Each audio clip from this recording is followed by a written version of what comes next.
तबाह तबाह करके रखा है सब पाकिस्तान में, तो वो लोग हमेशा लड़ते रहेंगे। कई बार देखिएगा धार्मिक कुंठा वाले भारत में भी बहुत सारे लोग आएंगे जिन्हें ये संविधान ही पसंद नहीं, बहुत बार ये उठाएंगे। याद रखना, जिस दिन भारत धार्मिक लोगों के हाथ में आएगा, पहला निशाना बनेंगे दलित, छोटे जाति के लोग, पहला निशाना। याद रखो, जब संविधान नहीं था, जब अंग्रेज नहीं थे, जब मुगल नहीं थे, ना दिल्ली सल्तनत का राज था, ना मोहम्मद बिन कासिम आया, ना गौरी आया, ना गजनबी आया, ना बाबर आया, ना दलहौजी आया। आज से अब जाओ गुप्ता काल में, जाओ पुराने काल में, दलितों के पीछे बोरा बांध दिया जाता था। जब वो चलते थे तो फिर उस पीछे बोरा जो था रहता था, वो उनके कदमों के निशान मिटाते थे। आगे घड़ा बांधा जाता था कि हल्का सा कहीं थूक या पसीना ना गिर जाए, उसमें हो जाए। जाओ उस काल में जब यहाँ कोई विदेशी आक्रमणकारी नहीं होता था।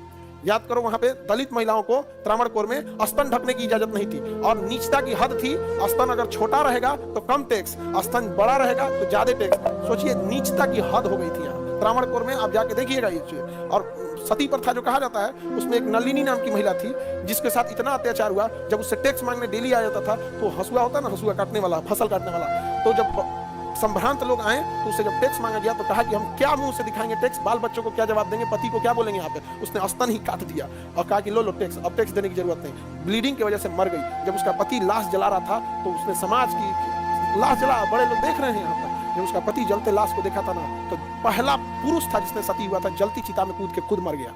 तो याद रखना, गलत इंसान जो है ना, वो हमेशा गलत रहेगा।